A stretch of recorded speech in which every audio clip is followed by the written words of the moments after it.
2015 PAC-8 championships underway. Isaac Rosenthal once again joined by Dylan Lee, and it is the Washington Huskies. They will be in purple this evening, and the UCLA Bruins in what is probably the most anticipated game, certainly of the first round here. I guess that's really not a huge, more anticipated of the two, but the 4-5 matchup, always an exciting one. And these two teams, you know, this really could go a lot of ways. If UCLA just plays to the best of their ability and Washington has a slow game, it could be a big UCLA win. But, you know, we've seen up and down performance both at the times. When Dylan and I, as Oregon broadcasters, saw these teams, we kind of saw multiple looks from UCLA and from Washington, as the first shot is ripped there by Washington, and it's going to draw a face-off.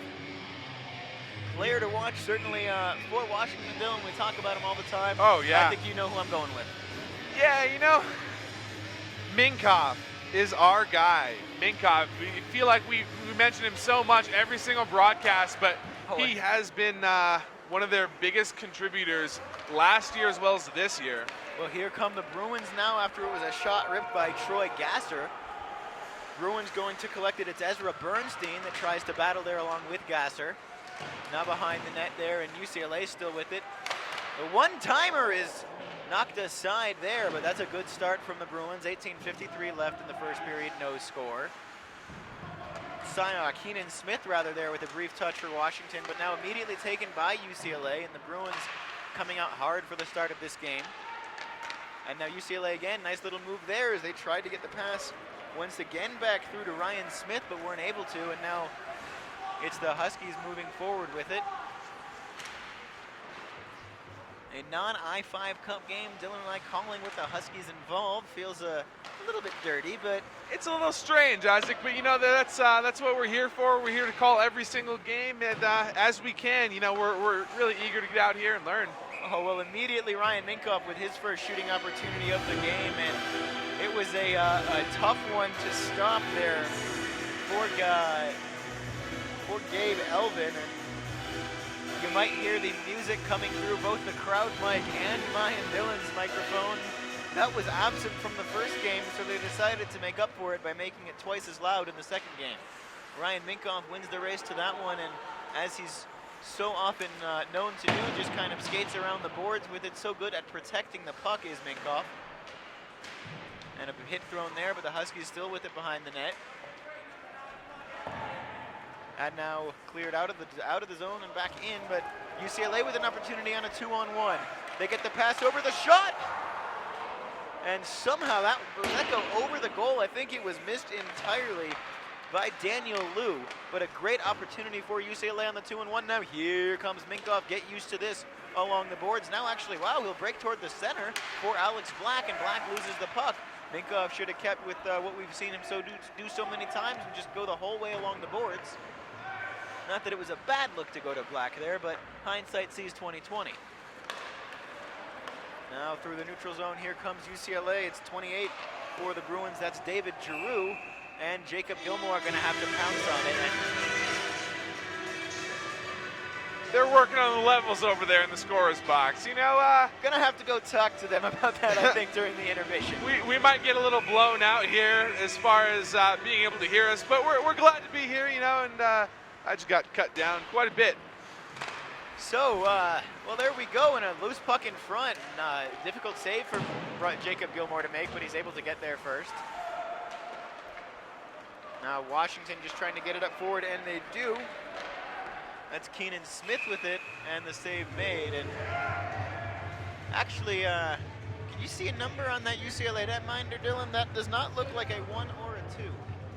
If my eyes are correct, it kind of looks like a 30 to me, but you know, eyesight been grading in the past few years. Well, you know, we see sometimes when teams have alternate jerseys at this level, guys can get new numbers all of a sudden, and a shot there by UCLA, the save made by Gilmore. That looked like 26 there for UCLA, Cameron Green. So we'll have to find out who the netminder for UCLA actually is, as this looks to be one of those third jersey special numbers.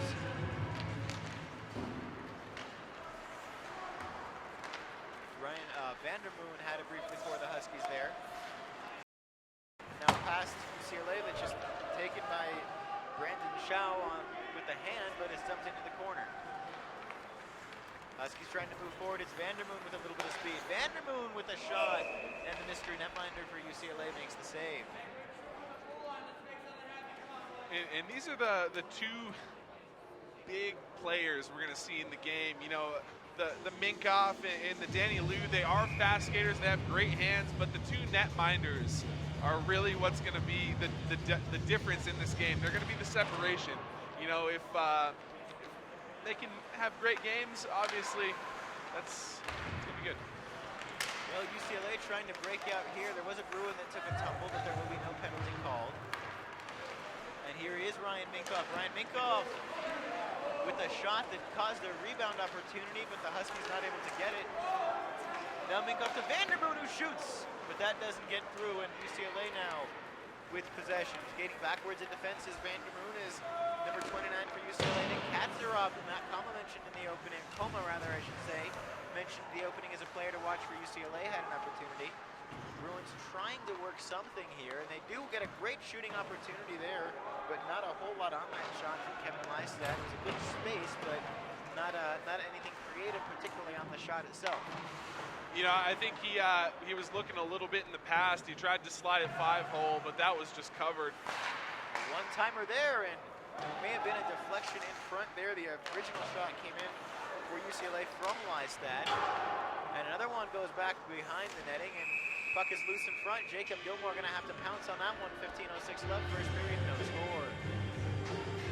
We'll get that clock as close as possible to accurate. For the most part, we'll try and tell you what the official time is. We'll use that clock just to give you as much of a look into it as we can, but not always easy to keep them in line. The netminder actually looks to be a number 10 for UCLA. Well, a 10 would be a 10 is Christian Tabone, but don't have him down as a netminder, so we'll see if maybe we can get a look at a score sheet in between periods. Husky lost a glove there, and it's UCLA breaking forward. Having to chase it down is Danny Liu, the fast skater for the Bruins, but he lost track of it there. Troy Gasser with it now for UW. And a big hit thrown there, going into the boards hard. And the perpetrator of that hit for UCLA was Giroux. 14:20 left, still no score. And trying to pat that forward with his hand was Nick Mosler. Instead, it has to go all the way back in defense. Washington gets a line change. Daniel Liu with it again, and Liu flips it forward. Giving chase is Tabone. So we can continue to try and determine what number the UCLA netminder is wearing, as there is a difference from lieutenant as a skater. You'd think these things would be easy, but not always as much as they seem. Shooting opportunity there for UCLA goes just wide. It was Katzerov with it. And Katzerov again tries to push it forward for Jake Simon. And knocked around by Simon Machulik. Machulik back to Tyler Jennings for UW. And now here's an opportunity on the break. It's Alex Black. Alex Black moving in with the move!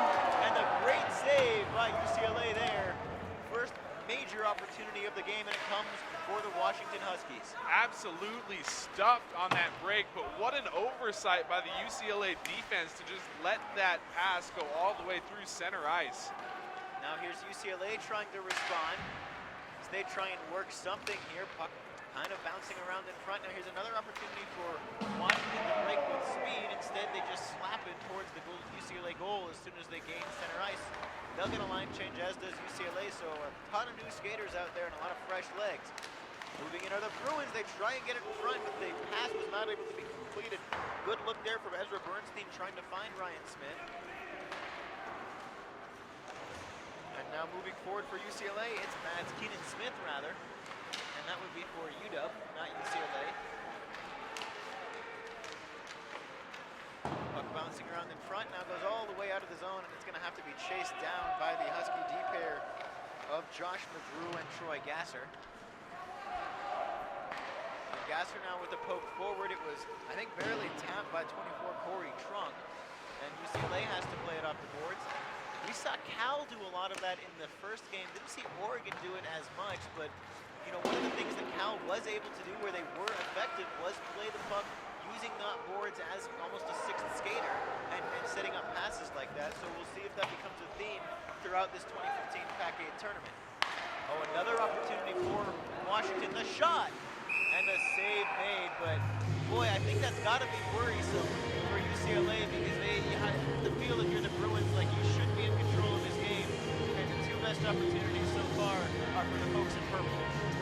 Absolutely. You know, I think the defense has just come out a touch slow so far for the Bruins, and the Huskies have been able to capitalize. Well, it is Ryan Minkoff with it for the Huskies. Washington and UCLA each trying to prolong their season here. Winner gets Utah tomorrow, and boy, be careful what you ask for there.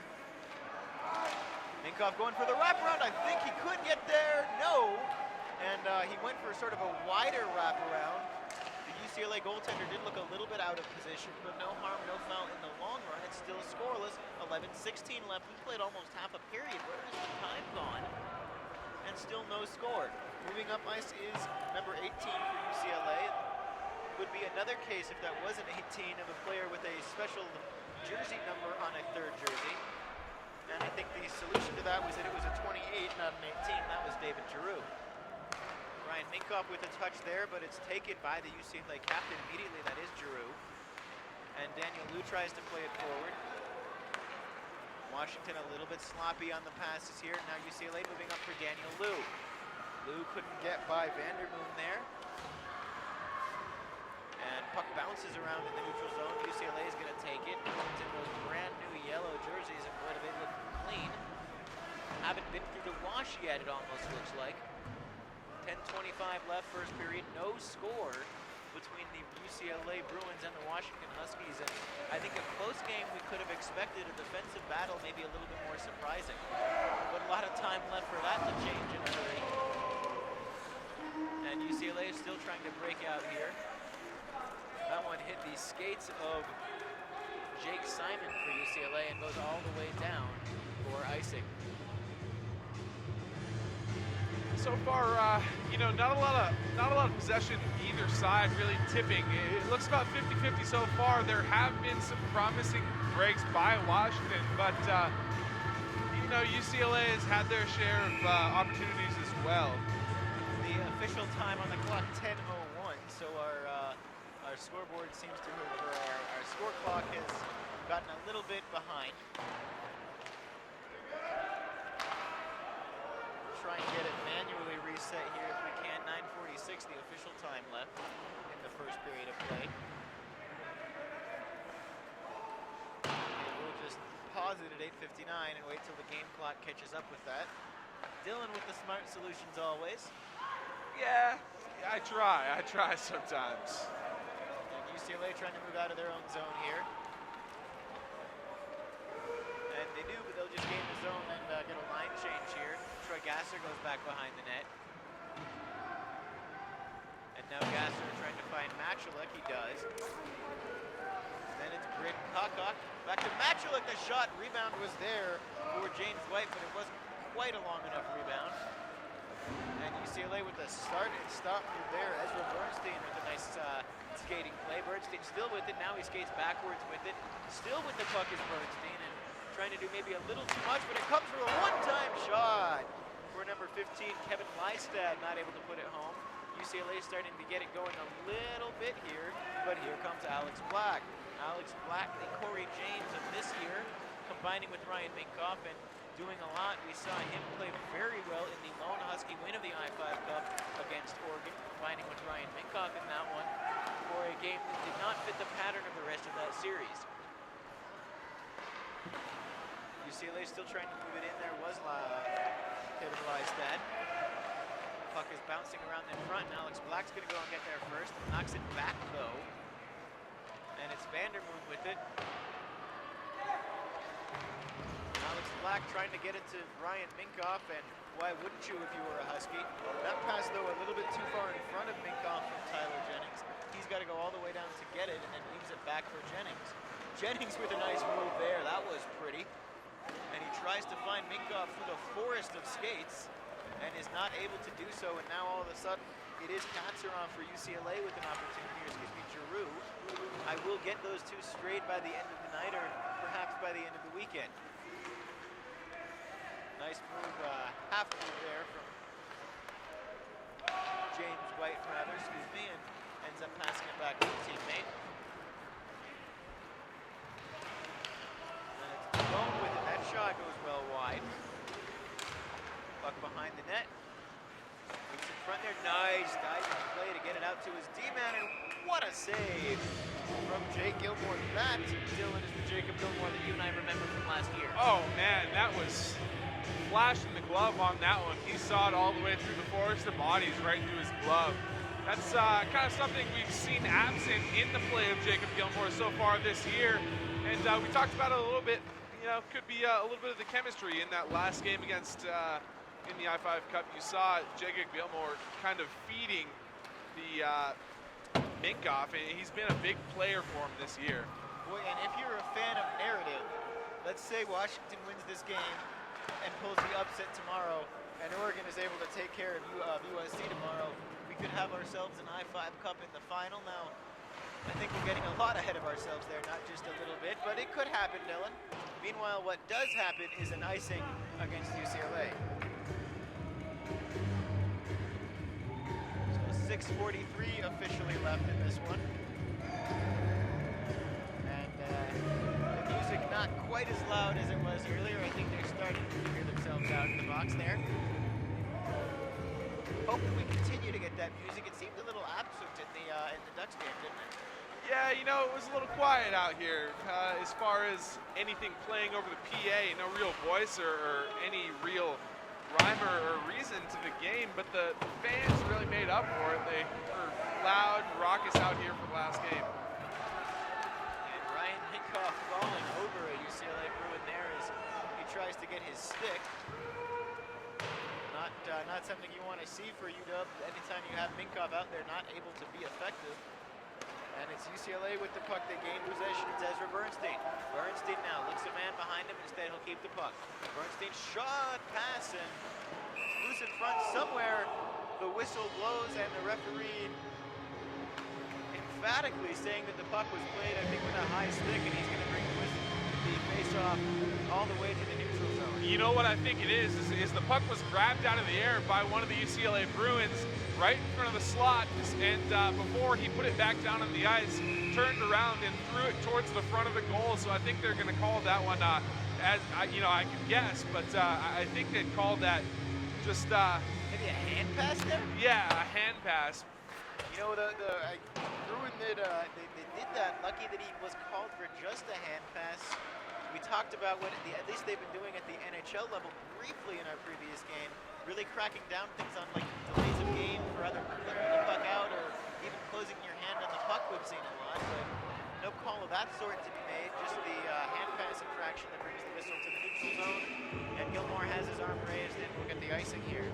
5:36 left first period. No score between these two teams as they're both trying to feel each other out. We have seen some breakaways for Washington. We've seen some great team play from UCLA, and I think already kind of a sense of how different these teams can play. UW with the athleticism and the the kind of odd man rushes, and UW UCLA rather. I will get that right eventually. You know, with some athleticism of their own and some speed of their own, but kind of generating more team hockey a little bit. Speaks to maybe the shorter bench that Washington has. That's something that we touched on in the I-5 Cup Series that head coach Matt Queen does really by design. You get a tighter knit group, and you know, you get three lines maybe that can all play at a top six level rather than two, you know, a top six and a bottom six. It's a thought. It's an interesting strategy. Yeah, you know, I think what they're kind of going for is just the team chemistry. It's kind of hard to really teach a connection with people, but I think what they are hoping for with that shorter line is they do build that team chemistry. It'll help them, help aid them in these tighter games when they do play teams like UCLA. It's a brief touch there from Kakak, but it's taken away by UCLA. Good move there from Tabone, but he lost track of the puck. Has to knock it behind the net. And tried to get it to Ryan Smith. Instead, it's the Huskies that will dig it out and now trying to move up ice. That one a little bit far in front of Keenan Smith, who looks like he's put on about 6 inches since the I-5 Cup. I don't remember him being quite that big. Maybe we were farther away, or we were certainly farther away, and it didn't look as obvious. But he's a big body. Minkov involved in a collision there, and he's going to draw, or he's going to take a penalty. I think he kind of got the Bruin there with his skate. He's probably going to be called for the trip, but I'm done taking guesses. Hey, we got one right. We got one right. Hey, yeah, that is the trip. Good call. You know, I think he did come in and you know, maybe it wasn't intentional, but it did happen. He doesn't want to go to the box. I don't think he knows that that penalty was on him. Yeah, it's being directed. Finally, in disbelief, heading towards the box. Not really sure what he did, but you know, he caught him with the foot there. It's one of those by-the-book calls, and I understand why Minkov's upset on that one, and I think, to be entirely honest, if he did not have a W on his chest, I might be lobbying for his support there, but, you know, it's college hockey, and I'm allowed to do that a little bit, and by the book, it was the right call. You know, a tough one for Minkov to take, and not the guy you want to see go to the box if you are Washington, but we'll see what UCLA can do with the extra man.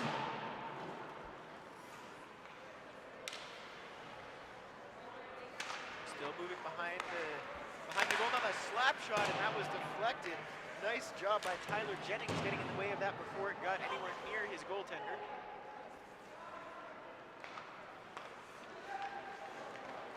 And now UCLA moves it again. The shot from the point, and Gilmore looked behind him, but he didn't see a puck. It was somewhere in his equipment. 3:19 left first period. We have yet to see a goal. There's a minute and 18 seconds left on the penalty to number 83, Ryan Minkov. And this is where we're gonna need to see Gilmore kind of step up and take a big leadership role on this team. You know, sometimes it's easy to get complacent if you're defense and really sloppy pass there. Wow. Speaking of complacency, the D-to-D pass on the power play. I mean, that's a fundamental part of power play puck movement, and UCLA ends up knocking the puck out of the zone. Not something that you want to see at this point in the season. They thought about the one-timer, thought about it again, but not able to get the pass through. First time shot, and the puck goes somewhere. Faceoff's going to be in the Husky zone. 2:51 left in the first period. 49 seconds left on the penalty to Minkov, and we did not have a score. I think this game has been maybe not quite what we expected to see exactly, but it has been just as entertaining as we expected. And there's plenty of time for the goal barrage to come as well, so let's not go calling this a defensive struggle just yet. Nice save there by Gilmore on the shot from Nick Katsaroff. I think the Bruins are really gonna have to watch it here on their defense. Especially towards the end of this 27 seconds, Minkov is gonna come out of the penalty box. He's gonna be looking for that outlet pass, and you know, the way the D's playing, pushing up like this, obviously on a penalty kill or a penalty play, he'd have an open shot. Oh, that was ripped, and Katsaroff seems to be taking a lot of shots from that blue line on this power play. That one went wide, but you know, they want to keep looking for him because he seems to be one of the hotter hands for UCLA tonight, just in getting shots through the trees. And there is Minkov out of the box, and they are going to be able to take advantage. Here's a possible 3-on-1 for UW. It's a shot, though, all the way from Ryan Minkov. I think he did have an angle to shoot on there, but a good save made. Now a chance for UCLA, but just enough of a touch there on the puck, and the Bruins not able to collect it. Now it's Black, tries to push it in front. Good physical defense there played by Nick Vossler. And a great opportunity for Black. And there's guys running into each other all over the place behind the net. And that one is going to be pounced on by the UCLA netminder again. We will get you a name as soon as we know it, as the rosters we have do not show a number 30 for UCLA.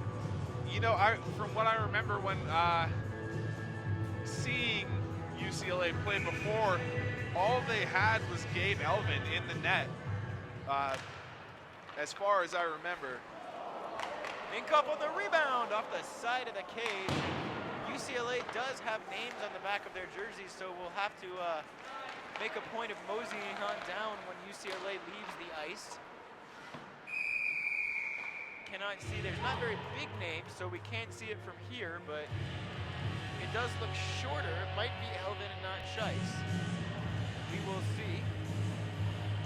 No score, first period, just over a minute left in the 4-5 game here at the PAC-8 tournament in Salt Lake, or not in Salt Lake, in South Lake Tahoe. To be fair, we were in Salt Lake earlier. It has been a very long day for Dylan and myself. Left Portland PDX at 6 a.m. this morning and then flew all the way to Salt Lake and then back to Reno and then drove even more backwards to Tahoe. But we're here, we're calling hockey games, it's fun, we're having a blast, and we hope you are too. Definitely nice to finally have gotten our broadcast figured out here. We are live, just checked on my phone, so that is great. So there we go. I guess computer just needed the touch of Matt Coma, and hopefully we'll be live for the rest of the tournament with no issues. Maybe not in the highest definition that we were hoping to be able to bring you the games in, but I'll take that over being live anytime, or not live anytime. We are into the last minute of play, 24 ticks left in this period, and we could very well have a scoreless period, but how huge would this be for either team to be able to steal a goal here? Absolutely. You know, you'd be looking not just for getting their first goal on the net, but going into the next period. That's great for motivation. It's great to keep the morale up. Well, immediately Washington has to chase the puck all the way into their own zone, and down goes a Bruin. But there's no raised arm, or was it from the back referee? There's trouble a brewing. Yeah, oh! Hey! Hey! We like words. Wordplay. It's fun. You know what we haven't seen yet? I know this is only the second game in, but I know where you're going. I know right where you're going. Finish it, Dylan. No refs has taken a tumble quite yet, but I'm sure, you know, it's a long weekend. The puck loose in front, UCLA with a chance, but it's not able to be put home, and we have a Bruin down, but no ref down on the plays Dylan was beginning to allude to. Only the best officials in the PAC-8 tournament.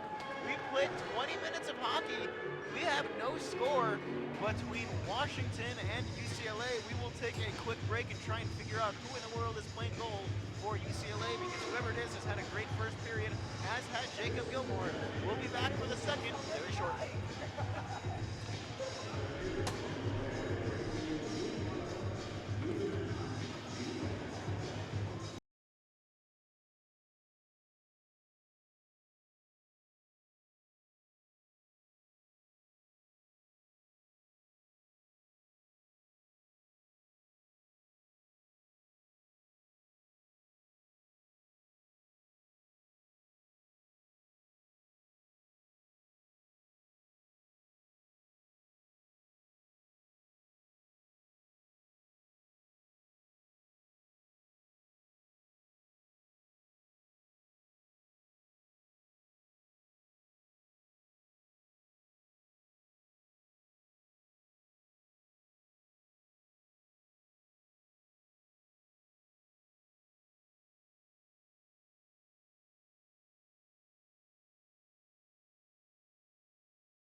goaltending performances so far from Gabe Elvin and Jacob Gilmore, and really that's going to be the story of the game so far. We've seen some good plays from each team, but it's really come down to the goaltenders so far, and maybe a little bit surprising. We would have expected this game would have been close, but an offensive battle would have been something that I was expecting more than a defensive one. Am I alone in that, Dylan, or would you agree?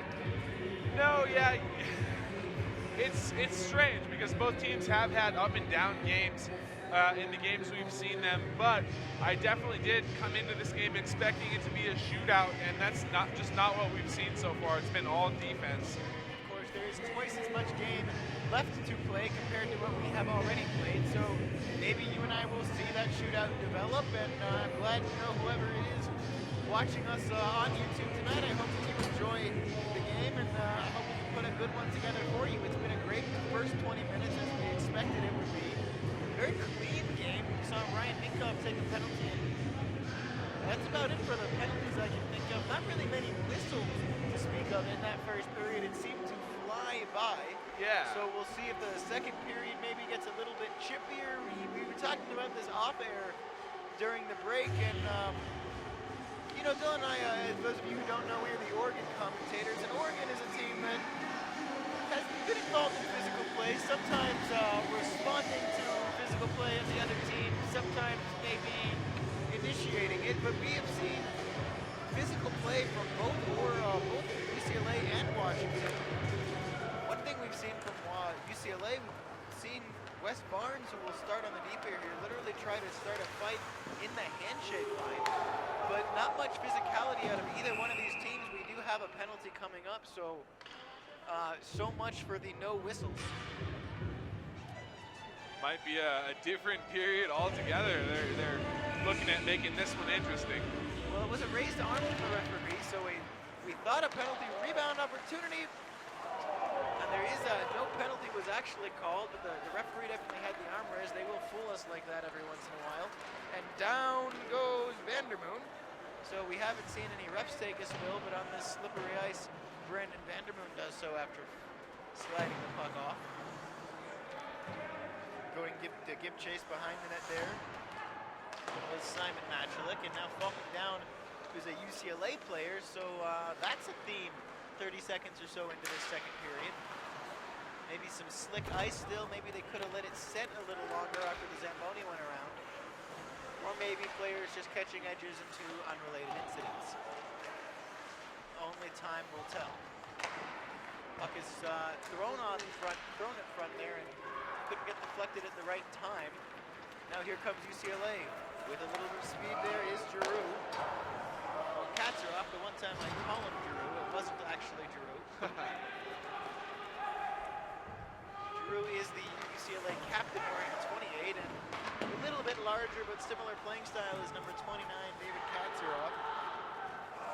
And now I'm just mixing names. It is David Giroux and Nick Katzeroff. So a slow first period out of the gates for yours truly. And a bit slower second period for the both of these teams as well after an end-to-end back and forth first period. Still no score. And you kind of get the sense that this could be a game that one bad bounce can end up determining. Yeah, only time will tell. It can go really either way. And yet to have the first great opportunity of this period. Thrown in there and a loud bounce off the boards. Sounds so great to have that shotgun mic. And just flipped on and forward there by Ryan Smith.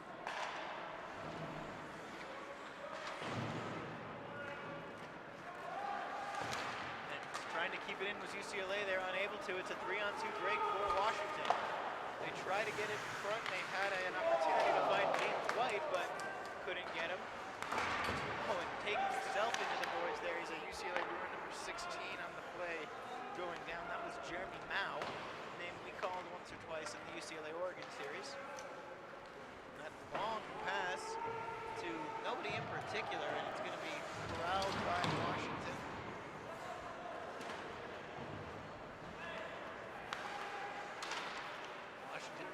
trying to make something of it, but it's UCLA able to get the puck back in the zone. They go for the long shot there. Did Ezra Bernstein, and I think it was a smart look, although it wasn't able to lead to a goal that time. 17:05 left second period, so we've started to slow down a bit in this game, but still no goals. And finally the icing whistle comes there, and the face-off will go to the side of Jacob Gilmore. You know, interestingly enough, I think we've had already as many stoppages in play in the first 4 minutes of this second period as there were in the first period. It certainly feels that way, Dylan. It was a very fast first period, and the exhaustion levels here seems traveling. I think that no one would really mind. The players probably won't mind slowing it down a little bit. I think in the broadcast booth, we'd like those quick periods to continue. Here's Minkoff, the shot, he scores! That's good old number 83 in purple, so often able to find the back of the net. Did UW bring their own goal horn? You know, it kind of sounds like it, because I've heard that. That horn sounds very familiar. Sounds very familiar. From one of 4 games of the I-5 Cup only, and that is all I will say about that. Ryan Minkoff makes it 1-0 for the Huskies. Great shot from Minkoff, able to slide it just over the goal of Elvin. That's tough. Now UCLA trying to respond, and I suppose Washington technically is the home team, so maybe that allows them to bring a Music Man and a goal horn. Now, that's interesting as well. Isaac, right there, the Bruin flipped it out of the zone, and it was quite obviously, you know, way into the net there. I'm not really sure what they would constitute as a delay of game penalty. You know, they may have a different type of kind of house rule here because of those low boards, although that one looked like it might have been into the netting regardless. Moving through there is Tabone, as UCLA all of a sudden needs to respond. Daniel Liu back to Tabone, back to Liu, but it trickled off his stick. That was a good sequence from UCLA, even though it didn't lead to a shot. Now they'll battle for the puck behind the net. It's Ezra Bernstein. And now Washington able to clear. And they brought a PA announcer as well, so unless that crew just didn't get in for the Oregon and Cal game, maybe it's going to continue throughout the rest of the game and for both teams, but seems like Washington might brought some folks from home, which I suppose you and I were brought by the Oregon trip, so not really too much of a position to talk. No, not at all. You know, it's we as broadcasters and media personnel definitely do enjoy some perks. And it's always nice, you know, to have be able to bring something like that out there. Anything you can do to make it feel that much more like home, or at all like home, as the case may be, as we are very far from both of these schools. Mao was in there on the faceoff for UCLA, and Mao will now try and cut that off, but here comes Minkoff again. Minkoff tried to move around, and Mao who's hit hard, and then the shoot off from Katsarov. They go back to the Bruins, and that one for Vossler. He shoots, scores! And forgive me, it was Brandon Shaw. And there is the goal horn, so maybe not just a Husky horn. Brandon Shaw makes it 1-1, 14:57. We played less than 5 minutes, or a little over 5 minutes, rather. 5:03 to be exact, and already a very different second period as Ryan Minkoff takes a lap and has a discussion with Alex Black. UCLA, though, able to make it 1-1. This is kind of the game I anticipated coming into the first period. You thought both teams were going to be able to score early and often. It kind of looks like they may have just taken the first period off, and they're all ready to get out there and make that happen. And the face-off there won by UCLA, and you know, maybe with the altitude, these teams just needed 20 minutes of playing under their belts before they could really get going at full speed the way that they have been so far. Or so far in this period anyways, the pace has picked up. Huskies still trying to put one through and through a lot of traffic. Gabe Elvin able to see that one the whole way. 14:38 left officially in the second period. 1 goal to Ryan Minkoff, 1 goal to Brandon Shao. They play on opposite teams, so we are tied at 1. That's how that works. Yeah, you know, rules in hockey and sports. And numbers and basic competition. Puck moves in front again there. And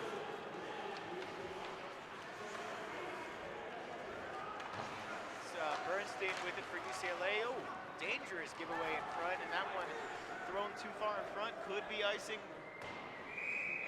Will be icing.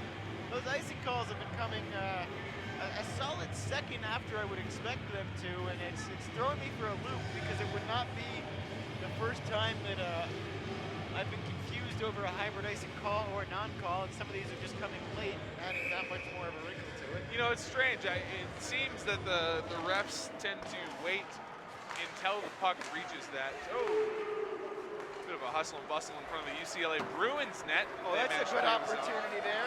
It's Jeremy Mao with the shot. The pass, rather, the shot went wide, but that's a good opportunity for UCLA as the Bruins starting to find some spring in their step coming out of hibernation here in the second period. Get it, Dylan, because they're Bears. And it's Jeremy Mao just flipping it forward. I suppose I could have used that in the last game as well, but it took me 4.5 periods to come up with a joke about a bear.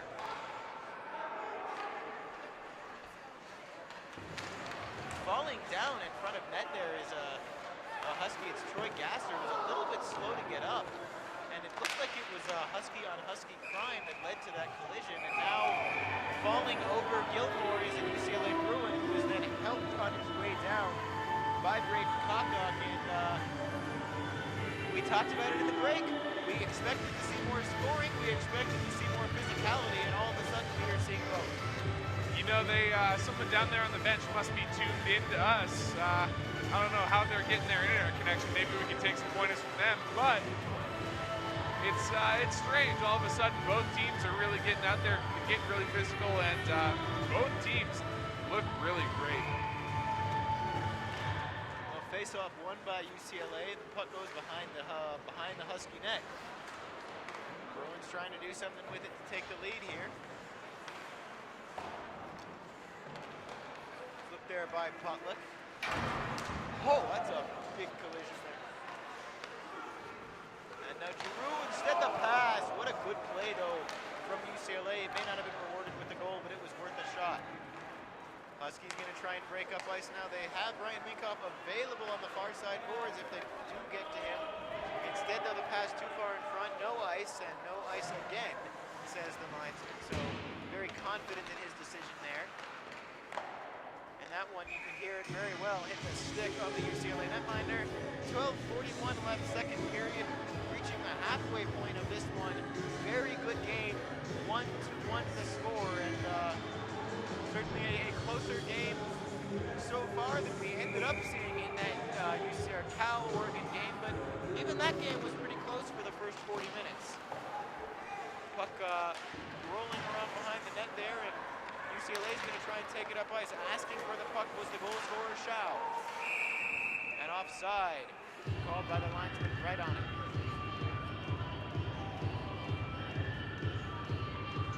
12:29 left, middle frame. Second game, first day of the PAC-8 championships. We will have Utah face the winner of this game tomorrow. You'll also see USC take on Oregon. USC, interestingly, the only team to purchase the ice time for a practice here. And we saw them finishing up that practice right before Oregon took the ice. Hard to see if they were really going anywhere near full speed with the game tomorrow. Good chance for the Bruins! But somehow Gilmore was able to kick that one aside, and we do have a whistle and a penalty coming up against Washington. It's going to be a slash. Looks like it's Vandermoon there heading to the box. So the UCLA power play gets a chance. And good job by Gabe Elvin there of being alert to that delayed penalty, and he was darting for the bench. It is a long change period, so at least for the goaltender, he's got a long way to go. Wasn't able to get to the bench, but always nice to see people thinking like that, especially as we've talked about a couple times throughout the year in Oregon broadcast, in the ACHA and in the NCAA, if you score a goal with the kind of delayed penalty situation like that, it doesn't negate the penalty as it would in the NHL. So really important for the goaltenders to be on top of that when there are delayed penalties to be called, because you can end up going 2 for 1 on the same power play. That one was an opportunity for UCLA. They tried to send it across for the one-timer, but Gilmore is able to get there. 11:37 left, second period. 1-1 still the score. The goal scorers are Ryan Minkoff and Brandon Chow. Minkoff came first, and then Chow tied it up. UCLA able to get that one to their blue liners, but then past their blue liners all the way to Elvin, who makes an interesting pass. I guess if it works, it works. And he's able to find Katsaroff there. And Katsaroff with a bit of a flick forward that Jacob Gilmore will have to cover up. 11:21 left now as the pace has slowed considerably in the last 3 minutes or so. Minute and 15 seconds left on the slashing penalty to Brandon Vanderbilt. Puck behind the net and all the way around the boards to the blue line for UCLA, and again, nearly out of the zone. This time they keep it in, but they're not able to really control it. And Washington with a chance to clear, they do. All the way down for Elvin, who is going to go and track that one down. And boy, that was almost a dangerous play from Gabe Elvin. Yeah, I think it kind of got away from him. He would have liked to have that on his stick so he could play it out of the zone, but as things tend to happen, it didn't really work out too well. Well, and then another shot thrown towards Gilmore that he was able to easily collect and just knocked it off for his D-man. 33 seconds left on the Vandermoon penalty. He's still seated in the box. We'll see if he goes back on the ice or if he goes onto the ice and then right back 3 steps to the side and onto the bench when he does come off, because those penalty boxes are on the same side right next to the bench. And instead of having to yell across the ice and figure it out, he just gets to turn to his coach and look out, Jacob Gilmore is without a stick. He gets a stick from a defenseman, but obviously not ideal for a goaltender to not have that big paddle. UCLA looking to take advantage. And finally the whistle comes, and Husky bench being held from substituting there. Interesting.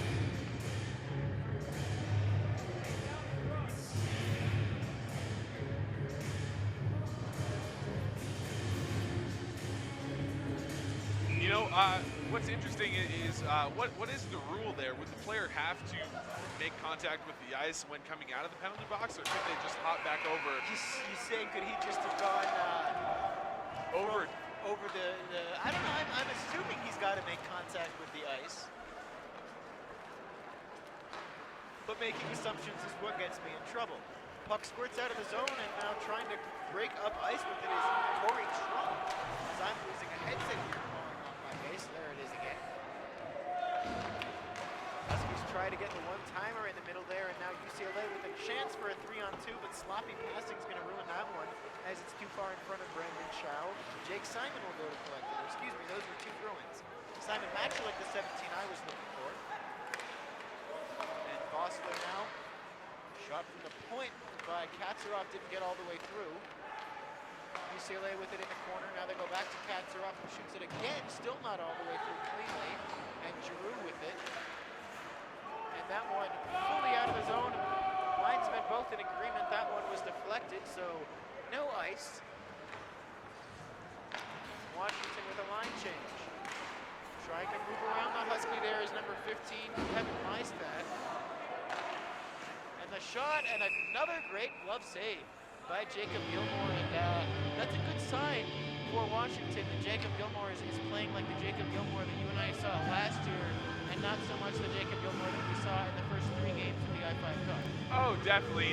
His bench as well as his coaching staff has got to feel really great about the play he's had today so far. He's made some great saves, only let one in so far.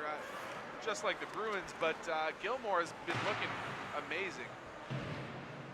And not to leave Elvin out of that equation either. He's quite good too. And interestingly enough, the clock was not running on the scoreboard. Mine was running. That never usually happens, but here we are. Well, and we're still in disagreement, though. There we go. Now we're back unified, at least temporarily. 40 or so, 8:36 make it the period. Now Minkoff with speed. Minkoff's going to try and get to that one. Past the dive of the Bruin. One-timer! Oh, and somehow no goal from Washington. What a great opportunity there from the Bruin, or from the Huskies, rather, and some desperation defense from UCLA. Set that one up, but then ended up causing it to go wide.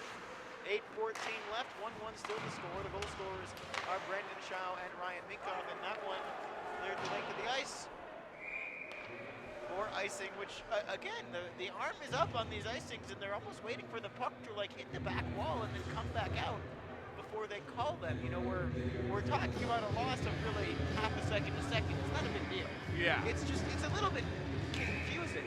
I think, you know, we've had such an adventure this year trying to figure out what's going to be icing and what's not going to be icing, that it can be an obvious icing, and if the whistle doesn't come right away, you and I are sort of just conditioned to think that it's just not going to get called. So these half-second delays, they might not seem like a big deal to anybody else, but a little bit confusing for myself anyway.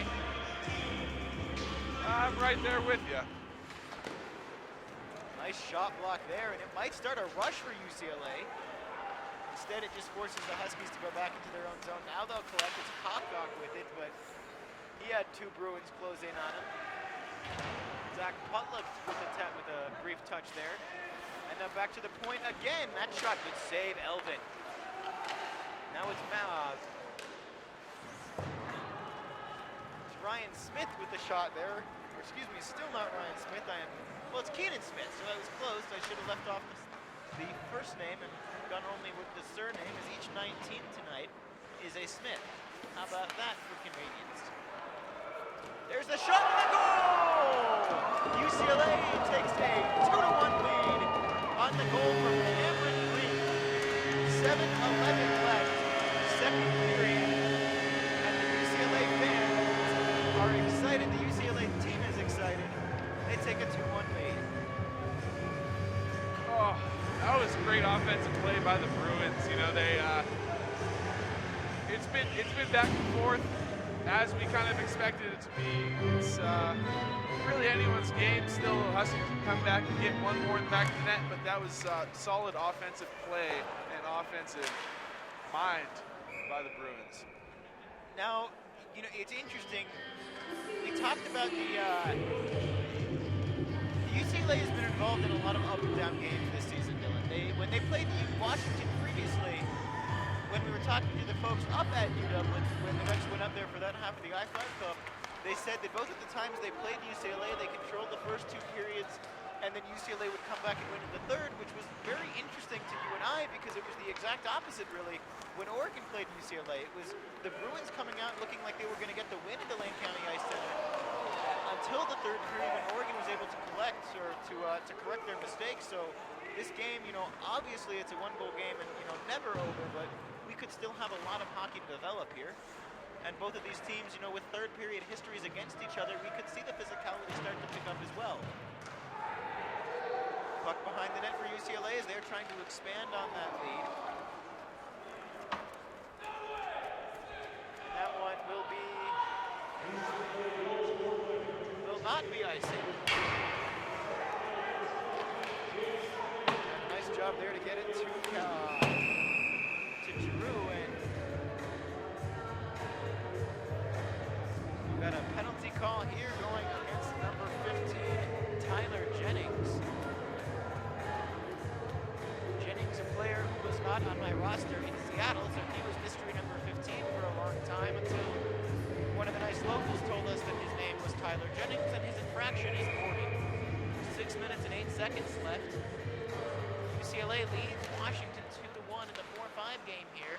Winner gets Utah, and once again, be careful what you wish for with the Utes. Rebound is loose in front. Puck still loose, and They try to chip it into the Bruins, and somehow the puck just will not cooperate with the boys from Westwood.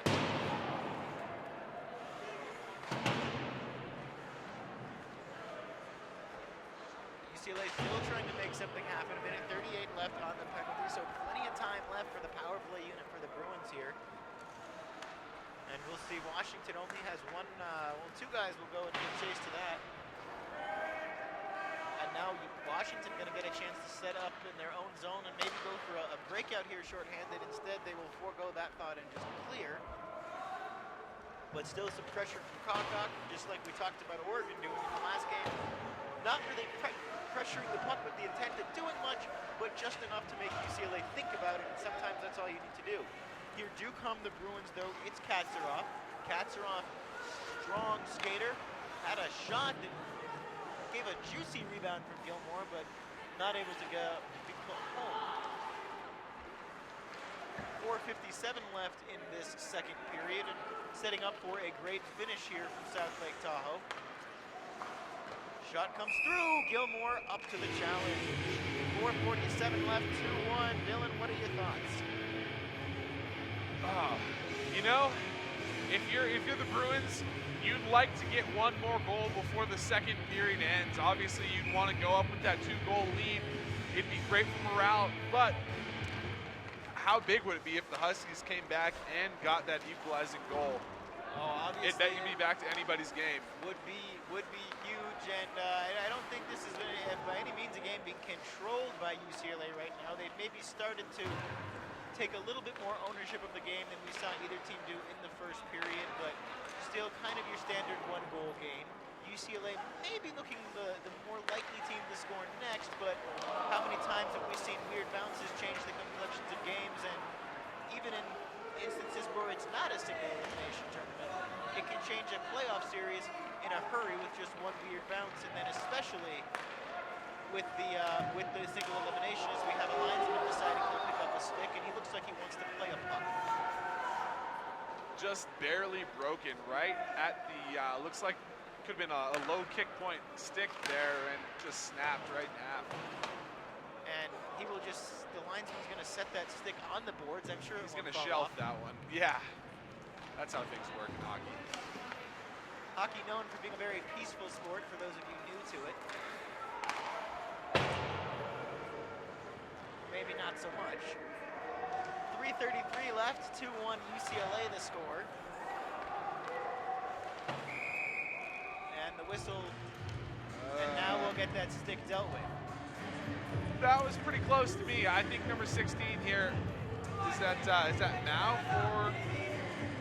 Yeah, 16 would be Jeremy Mao for UCLA. You know, I think he flicked it into the offensive zone, but I'm not sure if he was in the offensive zone. I think that's a bit of a misplaced offsides call, but again, the ref's got a better angle than I do, so he must have saw something.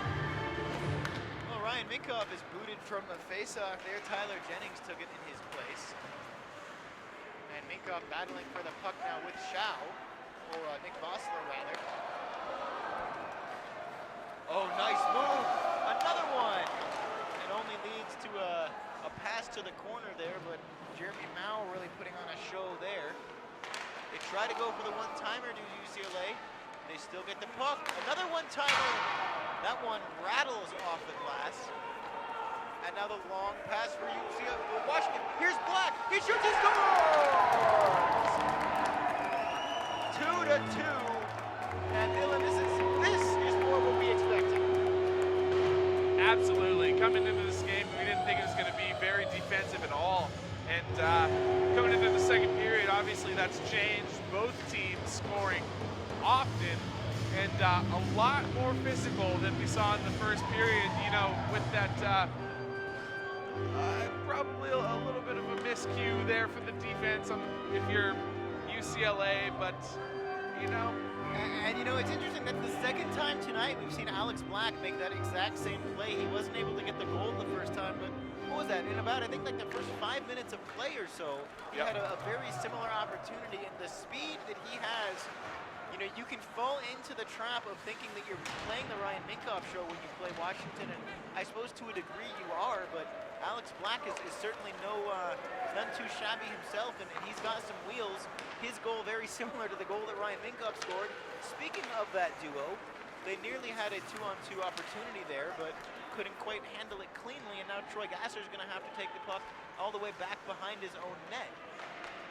But a 2-2 game here, and we've got some interesting overtime procedures in the PAC-8 tournaments. We are way ahead of ourselves to say that this game's going to go to overtime, but we do have the rules ready to prepare for you, and that may be something we'll discuss with you in the intermission, which is coming up in about 2 minutes. Ryan Minkoff now with it. He's going to try and find Black using those boards, and now Black probably will try to center it to Minkoff. We have a whistle. We have a delayed penalty against UCLA. High sticking the call, and we'll see the guilty party. Interesting. Number 28, David Giroux. David Giroux, possible. There he goes. May or may not be related to Claude. I'm going to go ahead and assume no, but someone can tell me wrong in the comments if they happen to know. So Drew does sit down for 2 minutes, so he will have 9 seconds of carryover time in the third period if Washington's not able to score here. And they do get it to Gasser. Gasser immediately takes a shot. Nice job by Elvin to get the pads down on that one. Not exactly easy for him to see it. Now it's Kakok with it for Washington. Back to Gasser, D to D pass. That was a crisp one. But the shot does not get through, and UCLA does get the clear right to Jacob Gilmore. Less than a minute and a half, rather, left in the second period. All 4 goals in this game have come in this period, and for Washington in particular, the 2 goals looked rather similar. Ryan Minkoff and Corey James on a couple of breakaways. Collision there, a little bit of a not a big one involving a couple of players there as I'm losing rosters. And we're back, and should have waited for the icing there to get the roster. And Dylan, what's the worst thing you can do in a hockey game? What do I say every game?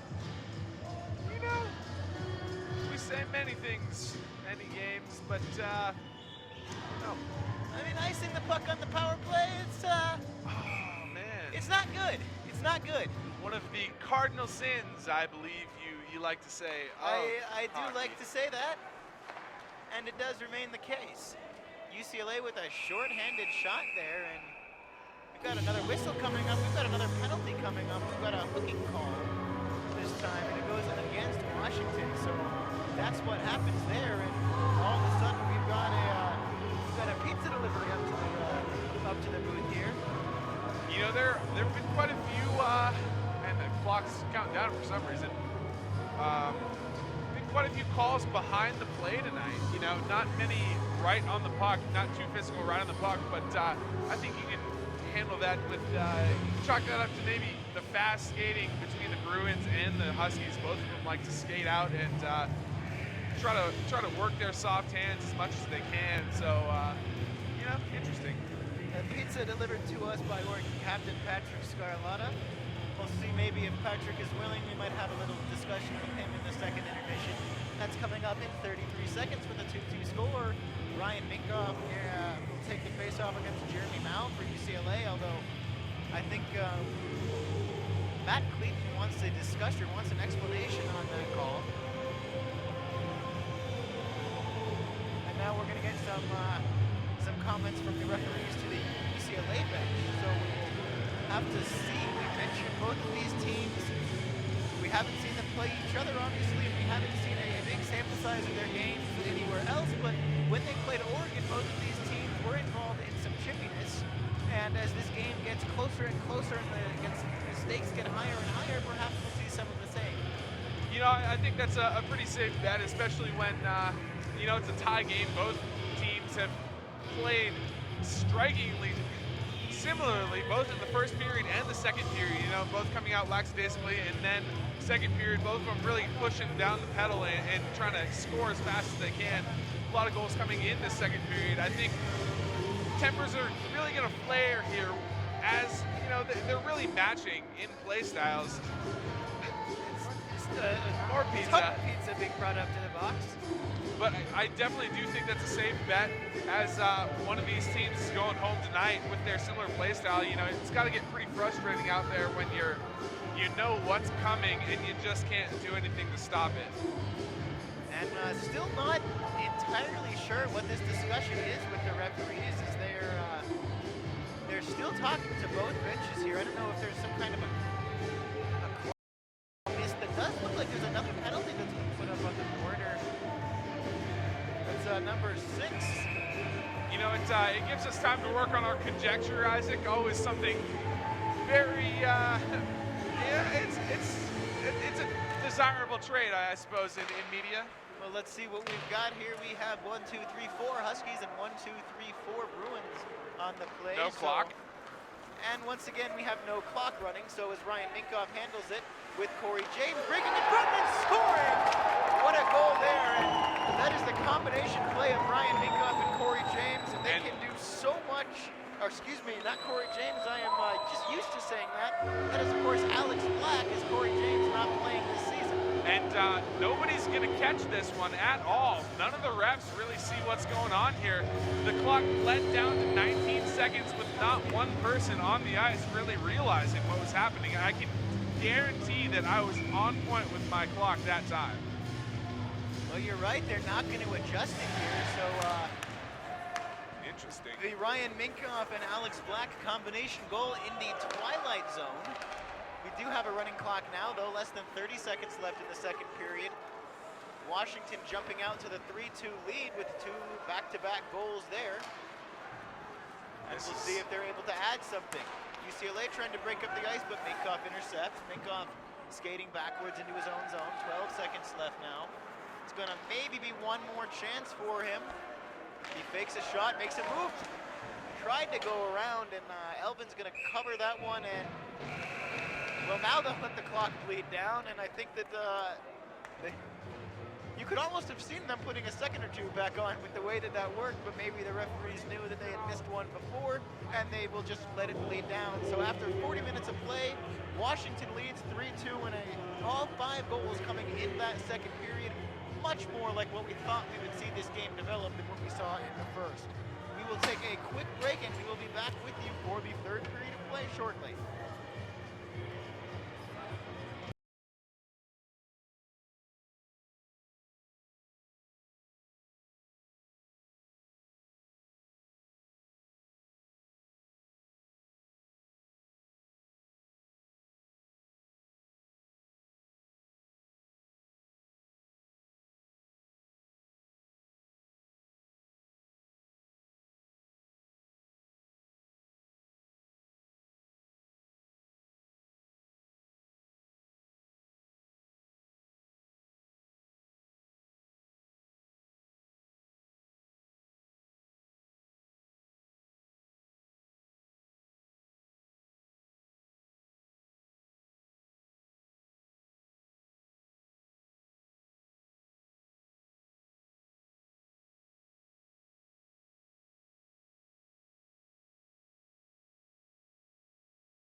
welcome back. There are 20 minutes on the clock, Dylan, and as we expected, it has been theatrical between Washington and UCLA.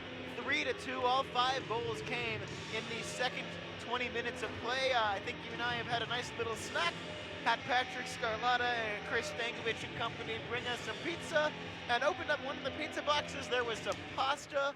Always surprising when duck hockey's involved, but we'll leave duck hockey for tomorrow because right now it's all about the Bruins and the Huskies. They've got 20 minutes to settle their differences. This one's set to be a little bit more exciting than anything we've seen so far today. It's going to be a game.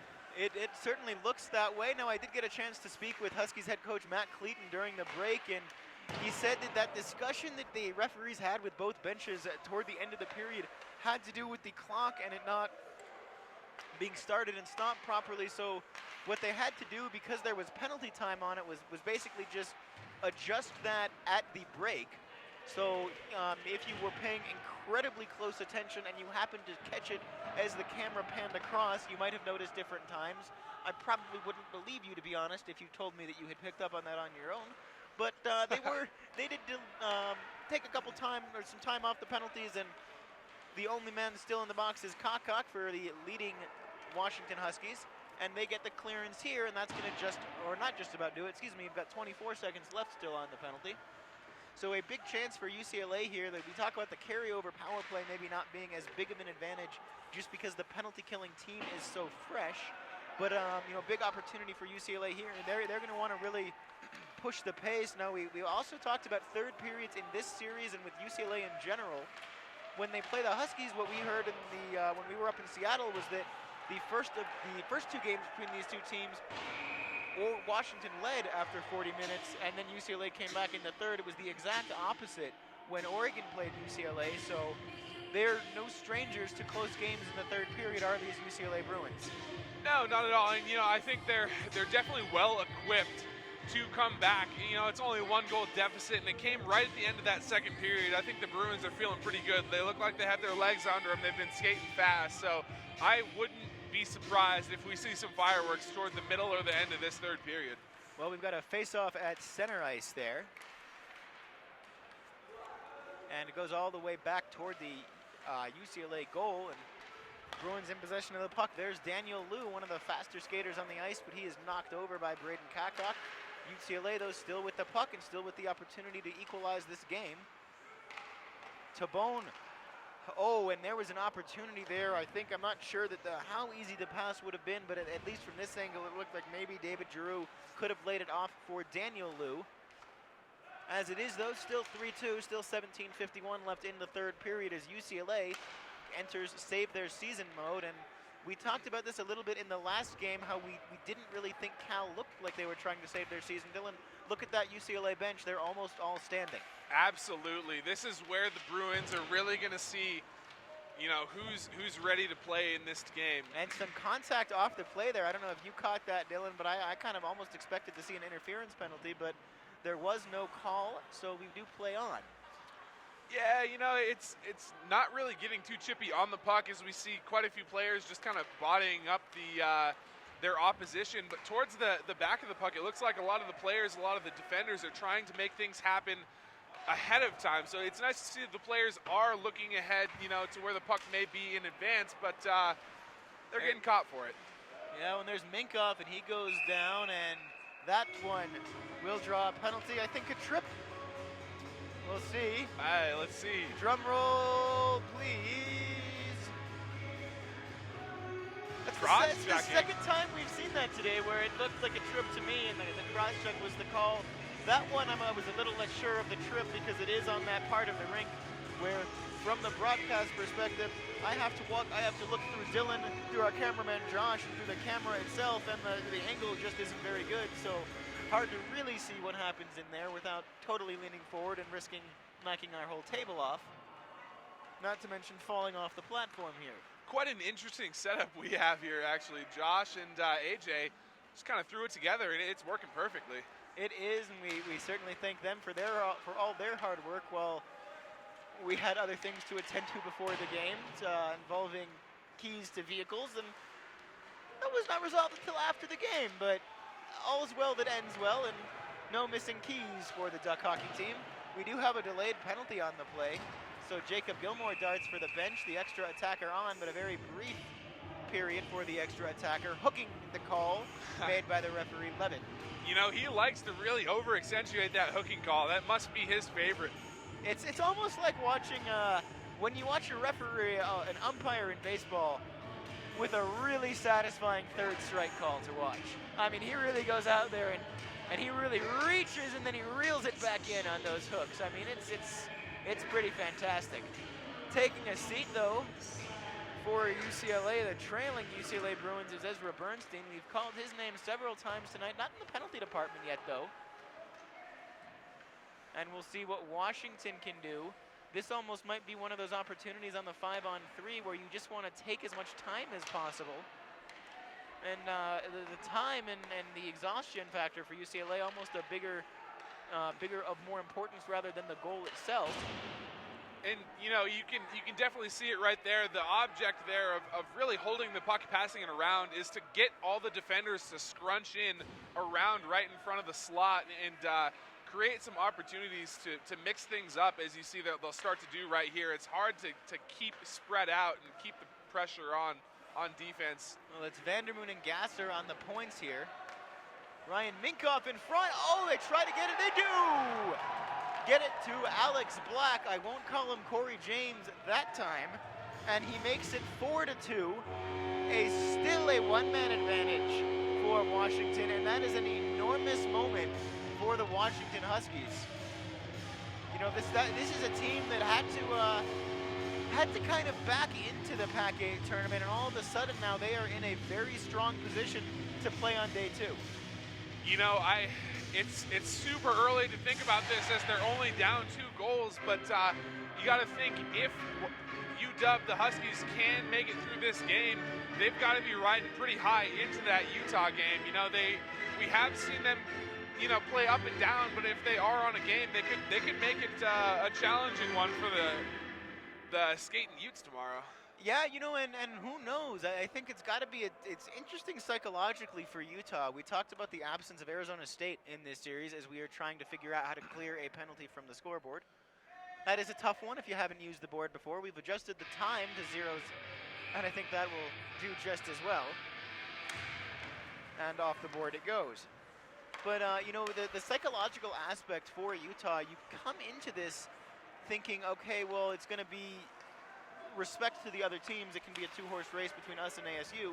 Well, then when ASU doesn't come to the tournament, all of a sudden for Utah, maybe a little bit of complacency. I think they're really too well of a coached team for that to come into play, but that's the narrative you can write if you're a fan of any of these other teams here, is that maybe Utah rather is not going to play like Utah because they don't have to beat Arizona State. Again, I would be surprised to see that just because they're too disciplined a team, but who knows, anything can happen, and anything will happen in the PAC-8. Another one-timer through, and another deflection. Washington now really applying pressure, and Troy Gasser is going to have to go and chase this one down. 14:37 left. And that one off behind the boards. UCLA now needs to just get a goal. The other big part of the importance of that goal for Washington, we talked about their blown leads against UCLA. So to open the third period and then get the first goal of the period, a very big thing for the Huskies indeed. UCLA trying to get a little sneaky there as they had Ezra Bernstein just kind of waiting behind the Husky defense, but the pass couldn't get through to him. And now the one-timer attempt, or the deflection attempt from UCLA, no good, but their defense catches it and knocks the puck back in. They'll go for a bit of a dump and chase here. And taking himself down into the boards was David Giroux there, or excuse me, that would be Nick Katz, or neither one of them. That's Cameron Green, and Cameron Green fires it high off the boards. Those 2-6, 2-8, and 2-9 can all tend to blend together when you've been up for, I don't want to do the math, many hours in a row. You know, it can get a little tricky, as we do see number 29. He does do the tuck in the back, so if you're not looking right at their arms, can get a little tricky. Well, 13:35 left in this one. UCLA's got to mount a comeback here. as they trail the Washington Huskies 4-2 on the first day of the 2015 PAC-8 tournament. Again, the winner of this game gets the prize of Utah in the semifinals. The other semifinal will be the winner of the earlier game tonight, the Oregon Ducks, and the 3-seed in this, or the 2-seed rather, in this tournament, the USC Trojans, who did have a practice today, making them the only team to get practice time for this tournament. And here's Danny Liu with speed. Liu with the pass to no one in particular in the middle. Would have been a great pass if there was someone there, but kind of an important thing. And here's Tyler Jennings. Jennings can do a big thing here, but a great save. A great save and a possible, realistically, a possible game saver from Gabe Elvin. Keeps his team in the game. And how many goals have we seen scored by the Huskies on breakaways like that in this game? The answer would be 2. Oh, yeah, and it looks like the Bruins will elect to take a timeout here after that. Might be a point of change here in the game where the Bruins really start to step up and be a little bit more aggressive, and might see them pinch and commit one more of the defenders. But going back to that save by Elvin, you know, he showed a pretty wide 5-hole right in between his legs and just slammed the door. What a save. And a kind of a risk here, I think, from the UCLA coach to take your timeout this early. If you can turn it into a momentum changer after that big Elvin save, you look like you're a genius. But if you don't get a goal in the next 2 or 3 minutes, you've wasted your timeout with over 10 minutes left in the third period. I mean, it's a calculated risk, I think, from the UCLA coaching staff. Yeah, you know, it's definitely a hard call, especially getting down into the latter half of this third period, being down 2 goals. You know, I think what they're electing to do here, they're really hoping that they can get at least one in the next 2 minutes here to be down 1 goal. Then they'd look to get into the latter half of this this third period and look to bring Elvin out of the net and maybe commit 6 people on the ice out there. Now here's another question for you, Dylan. If nothing changes, if this remains a 2-goal game, at what point do you end Elvin's night? You know, that's tough. That's really tough because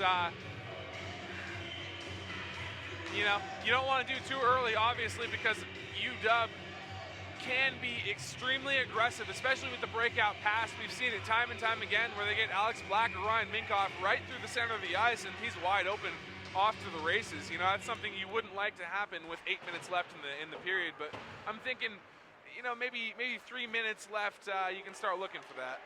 Well, and this could be a big opportunity. The interference call going against Keenan Smith, one of the 2 number 19 wearing Smiths in this game. That one does make my life a little bit easier, and that one is the second time we've seen it tonight, an icing on the power play. And, you know, that's rough. Elvin's been playing a great game, but this has happened a few... Shouldn't have knocked your sound out there. Should have just been some volume. On me? Oh, yeah. Sorry about that, yeah. Now I went and lost my train of thought. Sorry to distract you there, Dylan. How's that sounding? That sounded pretty good. Hope it sounded great to you, hope folks as well at home. Isaac Rosendahl joined by Dylan Lee. 12:15 left in this one. Washington leads 4-2 as they are getting set, it would look like, if this continues on this path, to play Utah tomorrow for a chance to play either Oregon or USC for a PAC-8 crown. But a lot of time left still in this one, so let's not get too far ahead of ourselves. UCLA takes it to the blue line and now back in, and falling down left and right are the Bruins as they go back to the blue line. Some sloppy passes, and that one a little bit less sloppy, but the deflection not able to be put home there. Could have been a big power play goal. Katsaroff fires, and he had a window to shoot at there and did a pretty good job of getting some velocity on that shot. Unfortunately for him, not able to put it home. Yeah. And just a chip out there from Black. Go ahead, Bill.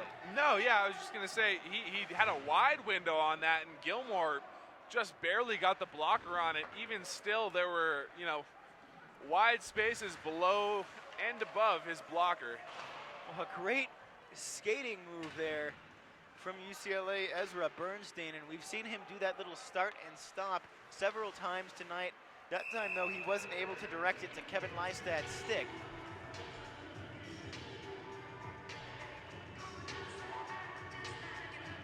That's 9 seconds left on that penalty. And it is Vandermoon in the box. The call was interference. And it's one of those situations, UCLA maybe one more shot at it, but not if Washington clears the puck as they do there. Vandermoon over the boards and right back onto the ice. It's just not used to seeing guys jump over the boards at the end of penalties. Yeah, it's definitely an interesting rink. It's growing on me. But Dylan, what do we say about the PAC-8?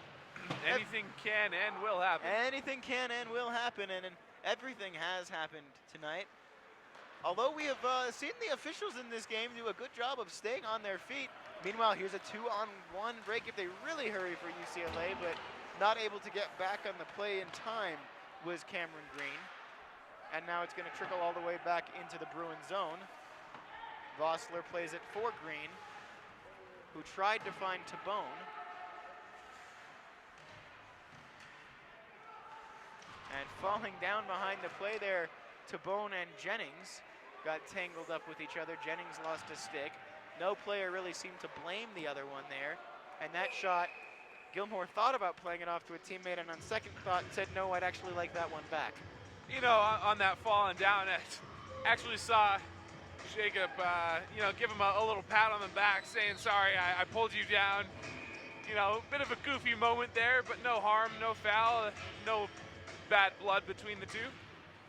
Oh, good face-off win there for UCLA, as actually able to control it on the face-off was Ryan Smith, and almost led to a centering pass. Big hit thrown there by not a very big man.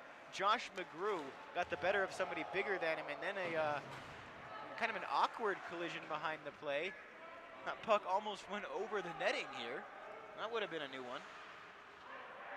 Definitely the possibility of a puck going over the netting here, which is not entirely the purpose of netting. And behind the Bruin net, Ryan Minkoff is on the ice now for the Huskies, so keep an eye on number 83. Ooh, and that one, Kevin Lystad for the Bruins tried to just stick that one down, almost ended up deflecting it into his own net.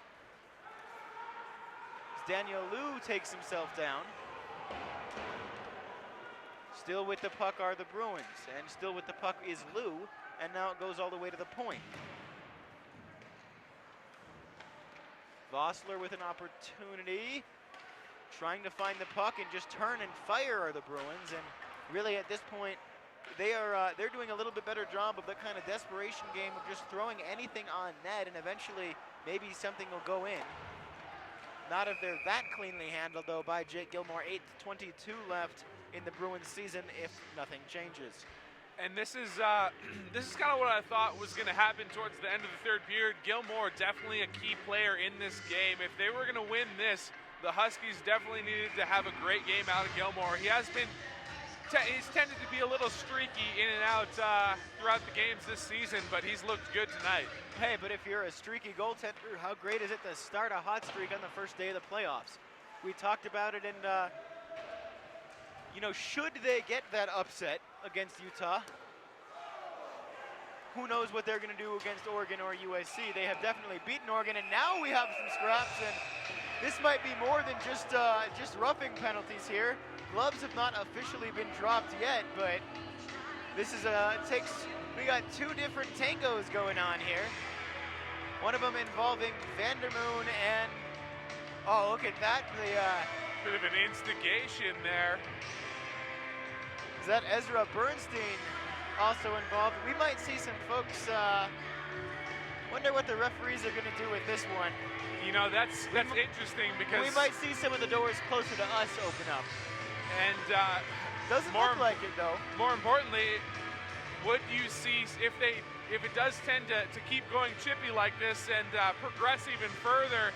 Do you see at least one of the players from either team, whoever moves on tomorrow night, just not play? There is that possibility of losing someone, which losing anyone at this point in the season would be a huge loss. It's always possible, you know. Sometimes we see. I doubt we would see a suspension tomorrow without an ejection tonight, and the doors that lead. The doors that lead off the near side of the ice to the locker rooms are remaining firmly closed. I think they're just going to try and call this roughing or maybe a 10-minute misconduct as well. And I think that is the signal from the referee as he holds up 2 full hands for both. Not what I thought the signal for 10-minute misconduct was, but I have to imagine that's what he meant by that. So effectively it is an ejection with 8:05 left in the game, and actually college hockey rules, I think in a misconduct served with less time on the clock, they should be allowed to just exit the ice, but they will sit in the bench here, or the penalty boxes. So looks like we've got 2 10-minute misconducts apiece, nothing actually on the board, and you know, this could change the complexion of the game. It's one of those big moments that can lead to a turning point if UCLA, or that can become a turning point rather, if UCLA can turn it into a goal. But Ryan Minkoff, with the long pass, he was looking for Alex Black. And boy, if you had $1 for every time that you said Ryan Minkoff overshoots his man on the pass, you probably wouldn't be very wealthy. No, you know, he makes a point of playing clean and playing, you know, smart. Yeah, I think he prides himself in making the smart pass and really keeping his head up through the neutral zone. That's something we've seen Ryan Minkoff from the very first time we saw him. And a shot there from UCLA, almost deflected down. They may still score, but it's wide. They'll go into the corner now. They still have possession of the puck, or still can battle for it. And now it's Ryan Minkoff. Ryan Minkoff going to start behind his own net. Will he dart up the ice with speed? He tried to, but he lost control of the puck. And Cameron Green with it now. Tried to pass it back and was sent back to him. Daniel Liu throwing a big hit there. Christian Tabone with the big hit on J.D. White. And White now with Minkoff kind of gliding. Back to White. And now back behind the net, it's UCLA with the puck. 6:54 left in the third period of this one. Isaac Rosenthal joined by Dylan Lee, and we have a penalty called against UCLA. And now we have a coming together. It doesn't amount to anything, but just a stare down between J.D. White and Cameron Green. So I think we hit the nail right on the head, Dylan. We said this one might start to get chippy toward the third period, and I think it certainly has. 28 up on the board. That is David Giroux taking a 2-minute penalty. Absolutely, and Giroux, you know, definitely one of the producers for the, you know, for UCLA. It's got a crowded penalty box there, do the UCLA Bruins. It is. There's a third Bash brother in the box right now. I suppose if it gets too crowded, they can just hop over the boards to the bench. Don't know what the referees would think about that one, but it's pretty much the same area. Nice shot block there, and forces the Huskies to go back into the neutral zone with it. And now they just rattle it around the boards. Green with it now. Ooh. Right on the stick of Jacob Gilmore there. That was hard coming in too. He definitely had to stop that one. Oh. Almost a collision there between Minkoff. A little miscommunication. And Simon Machulik. And then I almost fall off our platform.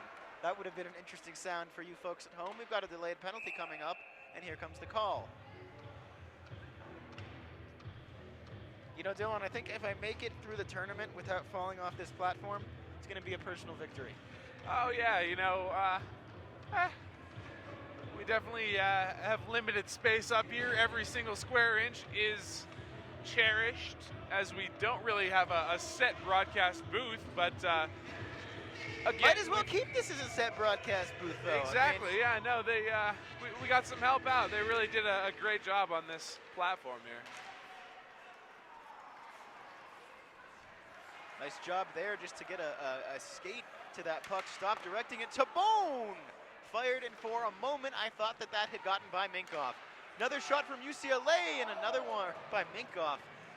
He's not doing everything, folks. I'm just saying the wrong name. It was Gilmore and tripping over the puck. Was that what just happened there for the UCLA Bruin? Absolutely. It looked like he tried to kick it to the end of his stick, but got a little bit too much of it under his skate. And a glove save there from Gabe Elvin. So 5:17 left in the game. 4-2 the score. Washington leads UCLA.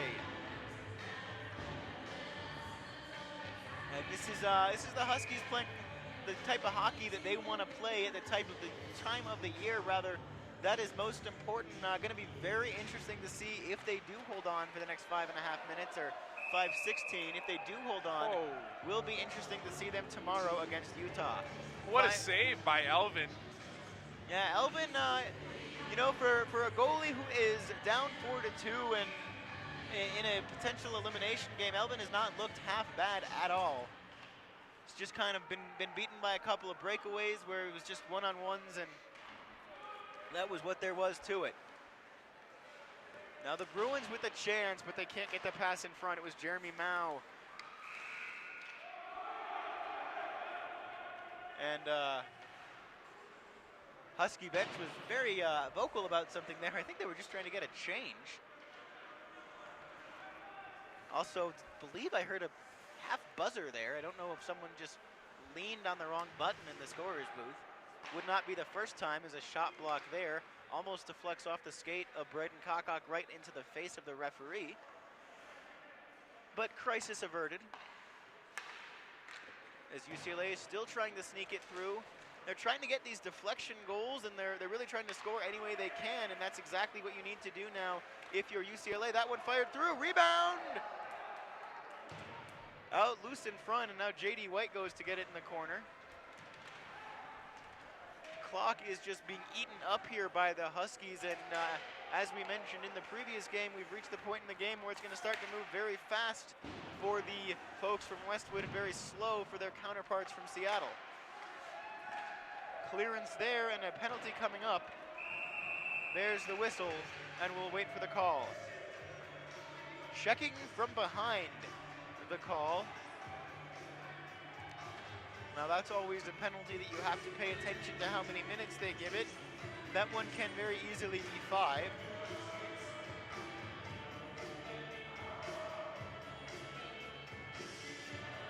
And now it's a Washington timeout. Interesting. It's a bold move, Isaac. Let's see if it pays off for him. You know, I was worried you hadn't worked that in all day yet. So oh, man, I've been sitting on that one for a while. Had that one holstered, folks. 3:53 left. 4-2 the score in a game that has been every bit as entertaining as we expected it would be. The first period was scoreless. We had 5 total goals scored in the second period, and then the early goal in the third period to give Washington the 2-goal lead, and that's been the story since. You know, this is where we start to question, when are we going to see Gabe Elvin leave that net? Do you pull him out with a 2-goal deficit, or do you wait and hopefully try to get that goal that put you down 1 goal at least within the next 53 seconds? Ideally, you'd want it to come before the 3-minute mark. Well, I think ideally you'd want to not have that penalty have just happened, because they very much changes the situation when pulling a goalie doesn't even give you a man advantage. Absolutely. So I think that's the big deal here, and I would, if they don't get a goal, I think it would be surprising to see Elvin leave the net before 1:53, but if it's in the right part of the ice, I think we will see him dart out as soon as the Huskies are no longer on the advantage. Washington nearly, I think for all intents and purposes, ended it there with a one-timer, and they're still looking for that dagger. And now here's UCLA, but it's Minkoff almost playing a defensive role here, which is rather interesting tactic from Matt Clayton. One that I kind of like, though.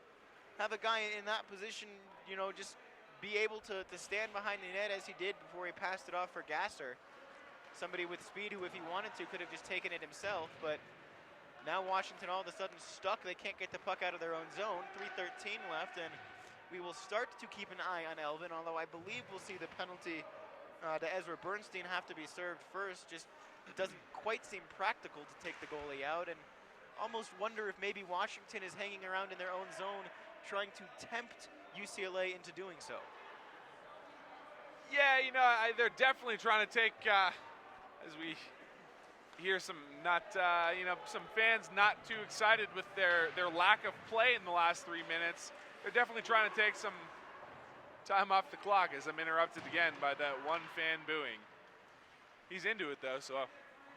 You know, he You came a long way to Tahoe just to boo, or maybe to do more than boo, but right now that's what he's got the opportunity to do, and we're just rhyming. Oh, and almost taking himself into his own bench. I don't know that I have ever seen that happen before.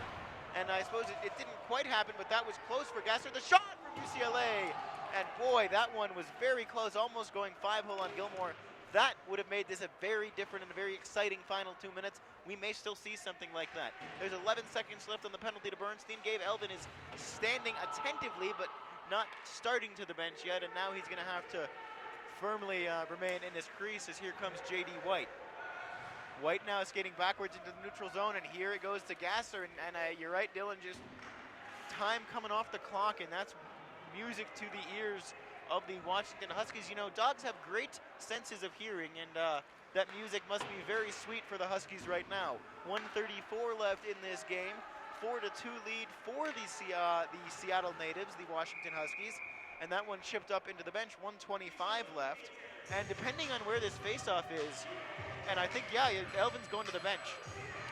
This is, it's definitely the right time to do it, Isaac, but the Bruce, UCLA, they're going to have to pull some magic out to make this happen. 1:22 left here. I want to thank everyone involved in the Utah broadcast, and the net dislodged here.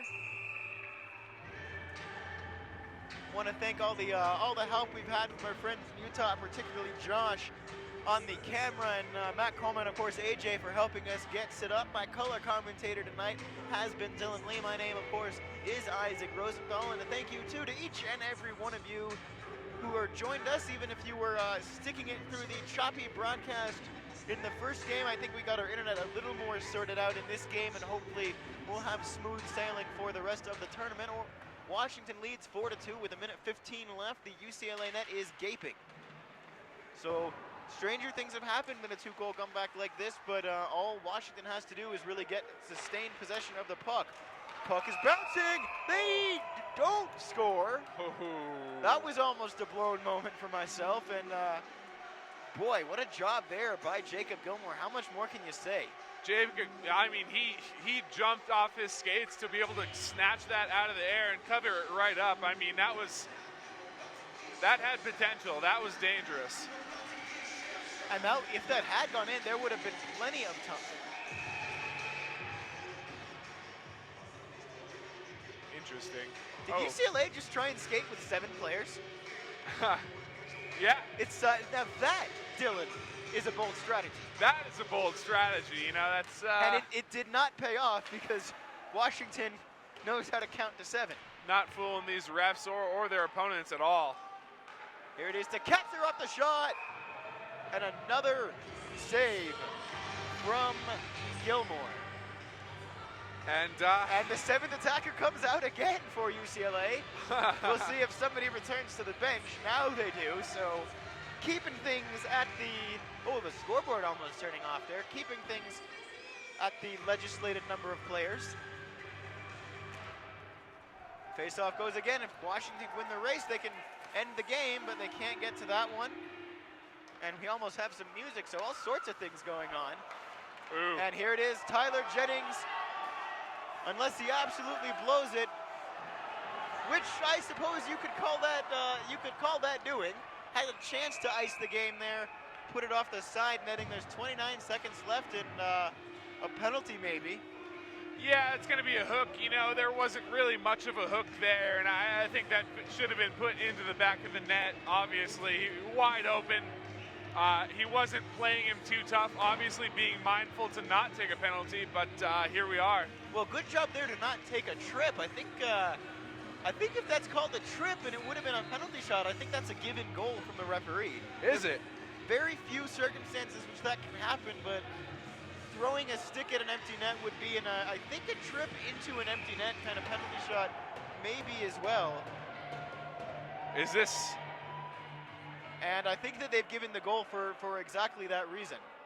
It was kind of the denial of a clear goal-scoring opportunity on an empty net, and in fact, there it is. So yep. Anything can, anything will, and anything has happened. I don't remember the last time I've seen that rule actually come into play, but we have the goal just awarded, and UCLA's coach is lobbying his case here, but I'm not sure how much of one he has. I would really need to speak with someone with a more thorough understanding of the rule book than myself, because that is as I said, that is a pretty specific part of the rule book. But you know, I thought about it as soon as the play happened. I was curious if we were going to see it. Exactly. You know, it is what it is. It's in the rule book, and it's, you know, good on the refs for recognizing that and making the right call. It's a terrible blow for UCLA, as they almost certainly are seeing the end of their season play out before them in the next 29 seconds. Well, and it's really a double whammy for UCLA. You remember earlier I mentioned the difference between college hockey and pro hockey on goals scored on delayed penalties. Well, this time they don't actually put it on the clock. They did start to put the 2 minutes on the clock, so who knows here. But Nick Katsaroff run into the boards there, and that's going to, I think that one from Katsaroff might hurt more than the rest of them, and another penalty coming up against the Bruins here. Frustration mounting, and Dylan, we've seen Wes Barnes do it before. Will UCLA go for the handshake line fight? Have to certainly make sure that Josh keeps our cameras rolling, because we've seen it before from UCLA. And here we go. Getting ejected is number 28 and number 14. So those names for you. 28 for UCLA is David Drew. It's Josh McGrew. We're rhyming here. And we'll see. Wes Barnes has behaved himself tonight. You know, I don't think you'll see it, honestly. There's it's just pure dejection at the end of the game. You can't really blame anyone but yourself. It was a nice chippy game, but what can you do in this game? The Huskies have just simply played better. A slapper there gets wide. 4 seconds. 3, 2, 1, and it's over. Washington beats UCLA 5-2. They will take on the Utah Utes in the second semifinal tomorrow. The first semifinal will be the Oregon Ducks and the USC Trojans. Winners of those games obviously will play for the PAC-8 title on Sunday afternoon. For this game, though, the final score 5-2 in favor of the Washington Huskies. One last time for Dylan Lee, my name is Isaac Rosenthal, and a final thank you to our cameraman Josh and to all the help we've had from our Utah folks on the broadcast. The regular Utah broadcast team will take over for their own game tomorrow. Dylan and I will have the call for the Duck game, and we will see what happens after that. So thank you all so much for listening, and have a fantastic night.